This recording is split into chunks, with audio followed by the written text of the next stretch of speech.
This hearing of the Task Force on Declassification of Federal Secrets will come to an order. Welcome, everyone.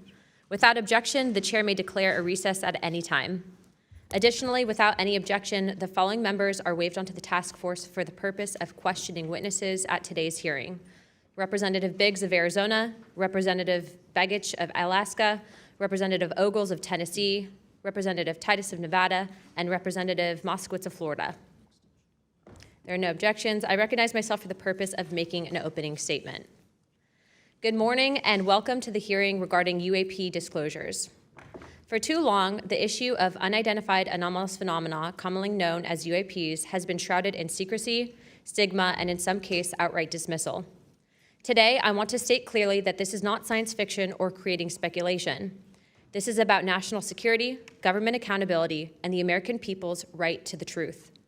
I have spoken now to a number of whistleblowers from the military, to include the infamous Eglin Air Force Base incident that occurred when myself and former Representative Matt Gaetz, as well as Representative Burchett, followed up on a lead from multiple active duty Air Force pilot whistleblowers that alleged that the United States Air Force was covering up UAP activity at Eglin Air Force Base.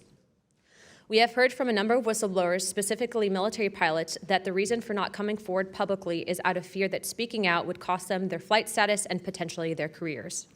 This is unacceptable. We cannot protect our airspaces if our best trained observers are silenced. We cannot advance science if we refuse to ask questions.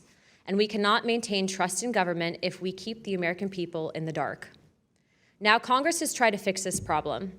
Congress tried to create formal channels through the All-Domain Anomaly Resolution Office, also known as AARO, and the Intelligence Community Inspector General for service members and officials to make disclosures. But the reality, the reports come in are often to brush aside, slow-walked, or met with skepticism rather than serious investigation. Recently, the former AARO director, known as Sean Kilpatrick, attacked our witnesses and members on this committee. It should be noted that he's a documented liar and brings into question what his purpose at AARO really was if it was not to follow up on investigations and disclose his findings to members of Congress. A former Deputy Assistant Secretary of Defense for Intelligence, Chris Mellon, described a report published by AARO that found no evidence that any USG investigation, academic-sponsored research, or official review panel has confirmed any sighting of UAP-represented extraterrestrial technology. As the most error-ridden and unsatisfactory government report I can recall reading during after decades of government service. Mellon further noted that this was a first error report submitted to Congress without the Director of National Intelligence's sign-off and seemingly excluded input from any scholars or experts who have studied or written extensively about this topic, as would normally be in any other case in this field. Mellon determined that this report failed to fulfill the congressional mandate under which it was required, omitted entire agencies with known investigations or activities related to UAPs, and omitted any discussion of efforts to hide classified or unclassified information about UAP. Such efforts were unaddressed by the report, despite the existence of agency records and investigations concurring with them, including those at U.S. Customs and Border Protection. If we set up offices and oversight bodies only to let them become graveyards for testimony, or worse yet, ruses for pretending to investigate when in actuality there was no follow-up, then we are not doing our jobs. In recent months, Congress has also been presented with evidence that points to technologies that, to our knowledge, are beyond our current capabilities. It is our duty as elected representatives to follow the facts wherever they lead and to ensure that those facts are not buried under classification stamps or bureaucratic excuses. Let me be clear, whether UAPs represent adversarial technology, natural phenomena, or something beyond current human understanding, Congress has a responsibility to investigate. If these objects are foreign in origin, then they pose a direct threat to our national security. And if they represent something unknown, they demand rigorous scientific inquiry, not ridicule, not secrecy, and not silence. The stakes are very high. Adversarial nations are not waiting for us to catch up. They are studying these phenomena as well aggressively, as multiple nations have also announced their own parliamentary investigations into this very topic. If we are to continue to hide information from ourselves, we risk strategic surprise. If we continue to ignore our pilots and service members, as well as countless government whistleblowers, we risk losing their trust.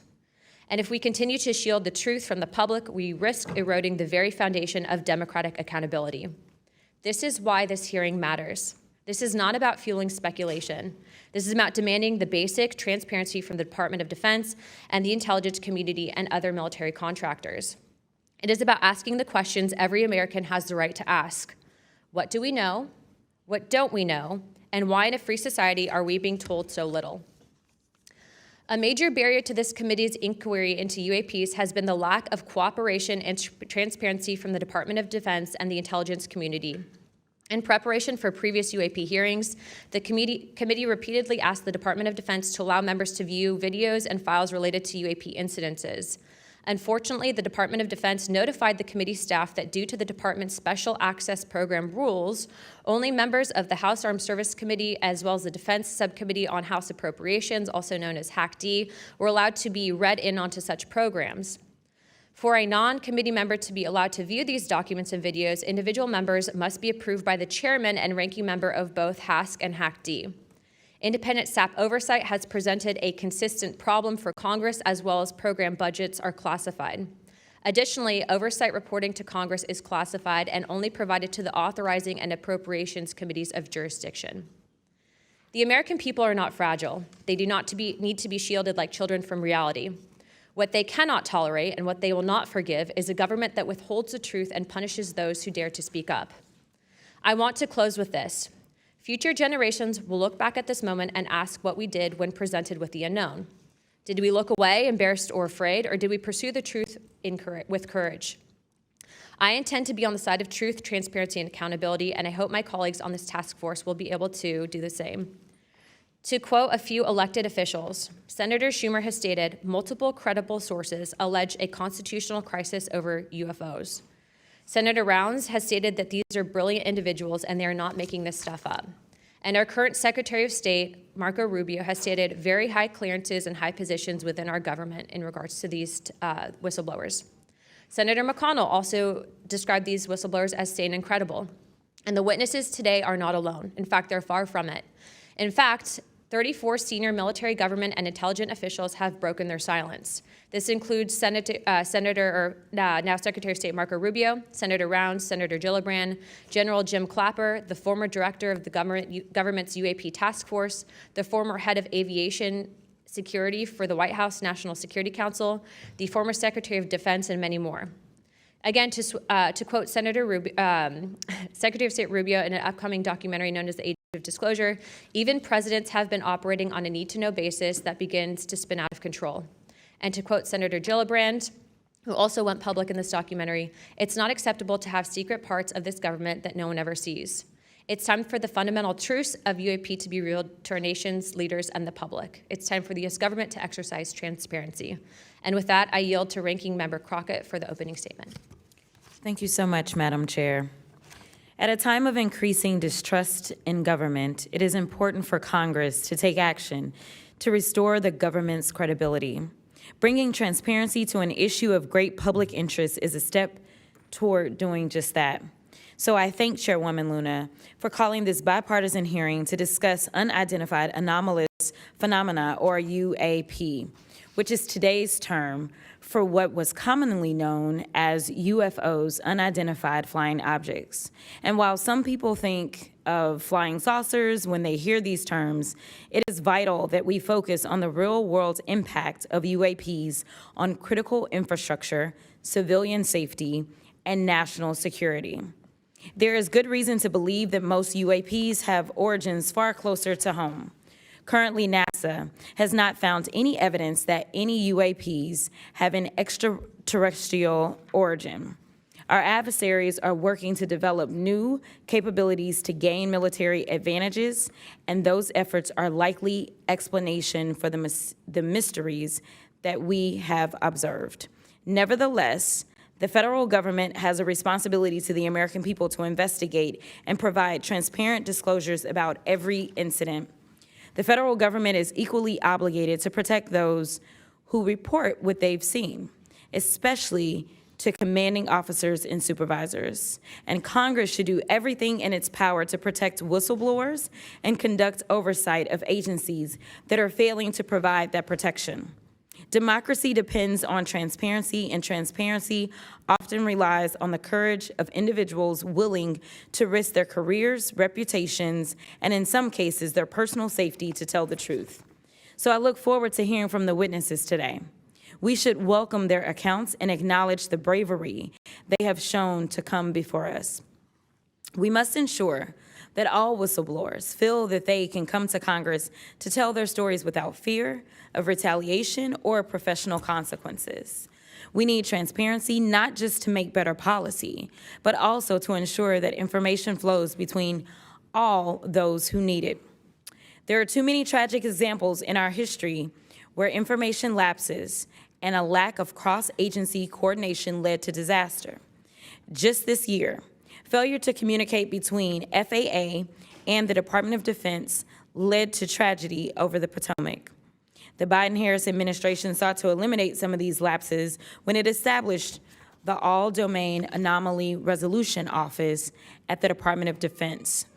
AARO can convene sources from all branches of military, the FAA, and NASA to combine forces to create a comprehensive picture of what is happening in our skies. Some UAP reports have perfectly normal explanations: satellites, consumer drones, weather balloons, even pranks. But we need to track down each and every single UAP. The United States has millions of eyes in the sky, both electronic and human. But only the combination of civilian, commercial, and military sources can begin to create a complete picture. So we need to ensure that people can come forward and report what they have seen to the relevant authorities, and they have to have the right to do so without fear of retaliation. This country has a history of dedicated public servants standing up for what is right, even in the face of potential consequences. From the Pentagon Papers to Watergate to torture programs, whistleblowers have not only informed the public, but also empowered Congress to fulfill its constitutional duty of oversight. Past Congresses have written laws to grant legal protection for whistleblowers, and it is up to us to work responsibly with all sources to hold the executive branch accountable. We are here today to listen to the stories of those who have witnessed events of interest to the American people, and to support the policies that cultivate an environment that welcomes and protects whistleblowers.